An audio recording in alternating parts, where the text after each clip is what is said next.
Hello, Internet! Jordan here from Arrow to the Mead. And today I'm going to be trying something new that I'm calling Homebrew Retrospective. The idea is to, as usual, go over a brew that I've done, but to focus more on the what did I learn and less on the how to brew. Because personally, I learn best when it's either from personal experience or from someone else's experience that has a great story attached to it. Bonus points if it's a particularly memorable story, because that's going to help me remember the moral. That does mean that this series will cover brews that didn't necessarily turn out fantastic, because sometimes the most memorable stories and the most definitive evidence that best practice exists for a reason comes from failures and mistakes. Of course, it doesn't mean that every brew in the series will be a complete failure either. In fact, some of my favorite brews were born from a comedy of errors. Happy little accidents, if you will. But that's enough of me pontificating about the philosophy behind the series I'm trying and why I'm going to do it this way. Let's get to it.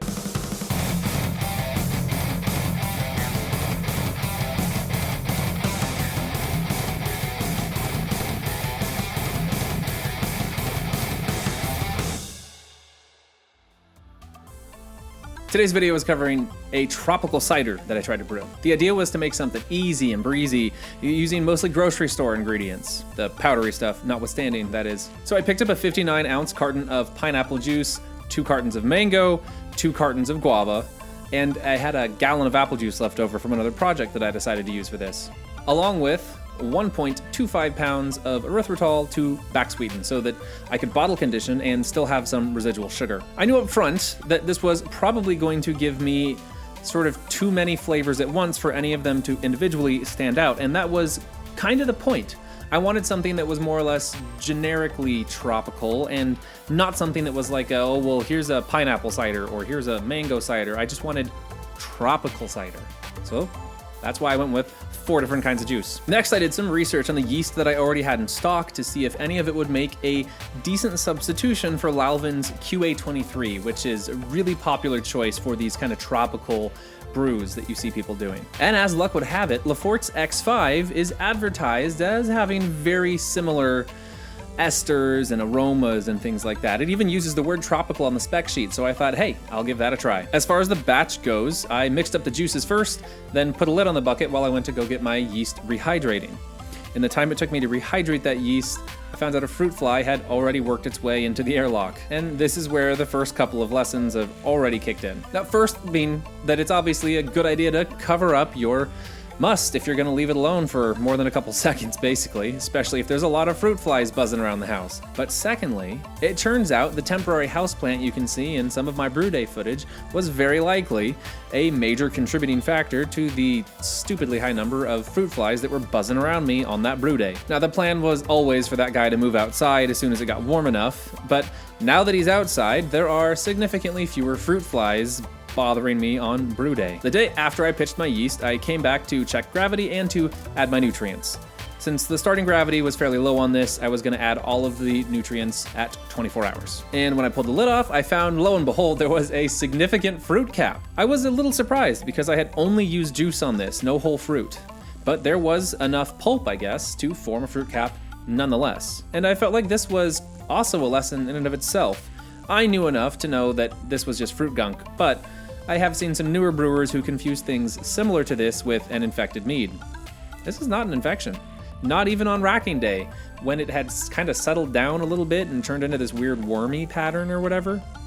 It's just fruit gunk. And that, by the way, brings me to the next point. Remember to oversize your primary volume so that you actually have enough product after losses when you rack in a secondary. I wasn't expecting this much of a fruit cap on this, so it's a really good thing that I started with about 3.3 gallons of primary volume.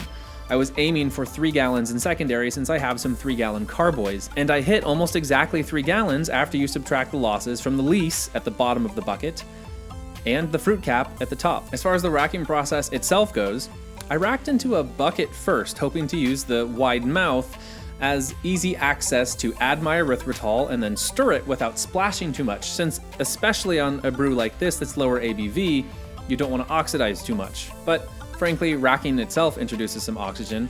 What probably would have been a better idea would have been to either have added the erythritol in primary because it doesn't ferment, so that's totally fine as long as you know how much you're going to use and not doing it to taste.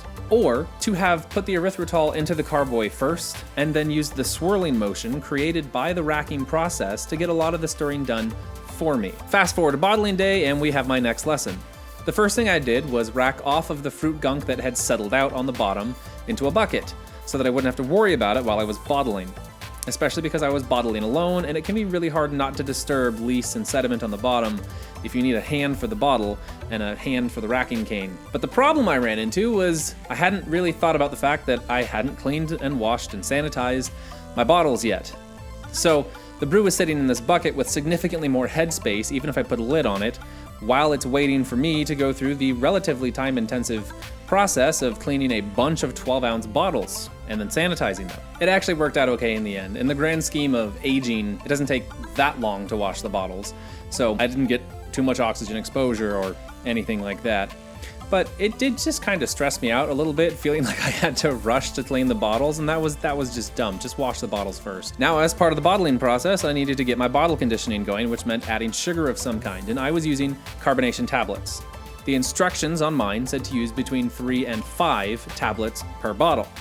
But I had tried to use them before on one other cider at 4 tablets per bottle and got basically 0 carbonation. Literally one of all of those bottles came out carbonated. So I was definitely going to be using the full 5 tablets per bottle on this batch. But alas, here we are weeks later, and none of these are sufficiently carbonated.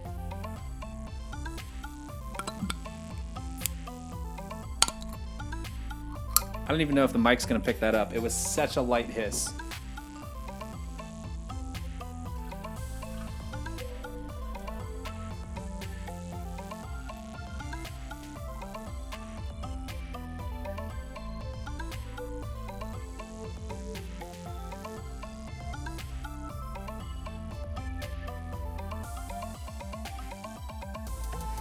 Now it looks like it might be a little carbonated because of the head on it here, but there's really almost nothing, if not nothing, in the body of it. That's basically just from the pour itself. You give it a couple minutes for that head to disappear, and no more bubbles come out of it. I've since done another brew that I carbonated that was much more successful and actually got plenty of bubbles in it. I did 2 things different on that one. The first was that I ditched the carbonation tablets entirely and used a priming calculator with table sugar. I dissolved the table sugar into some water and then mixed that into the batch before bottling. Second was that I did it on a batch that had ale yeast to ferment with instead of wine or champagne yeast.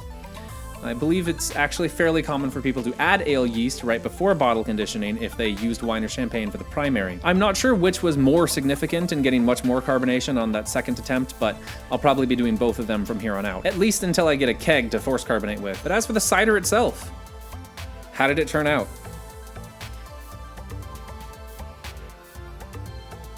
Completely inoffensive, but a little boring. Part of the problem here is that I was relying on carbonation, and it didn't really carbonate. And to be fair to this beverage, anything that's supposed to be carbonated that's flat isn't going to taste as good. But even trying to give the brew the benefit of the doubt because of the lack of carbonation, I can still tell that my idea of generally tropical instead of having distinct flavors kind of backfired. Don't get me wrong, it did exactly what I asked. This doesn't really taste like apple, pineapple, mango, or guava.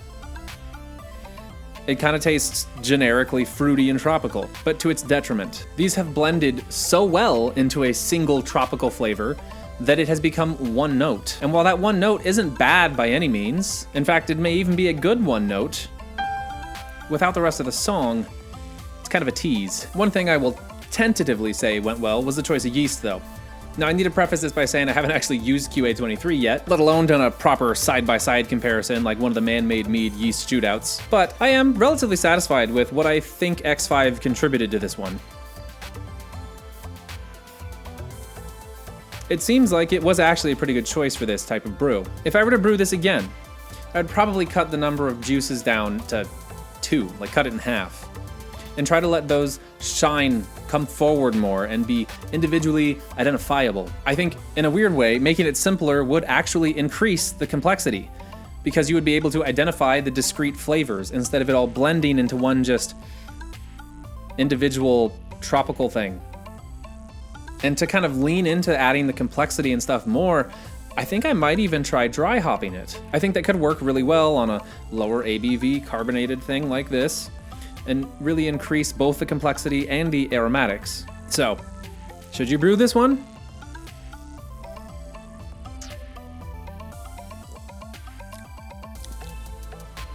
Probably not as is.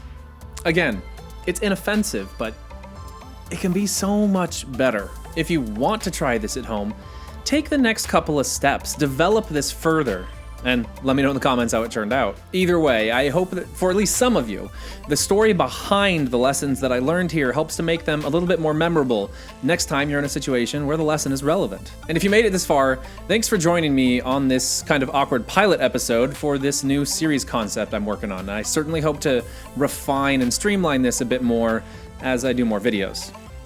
This has been Jordan from Arrow to the Mead.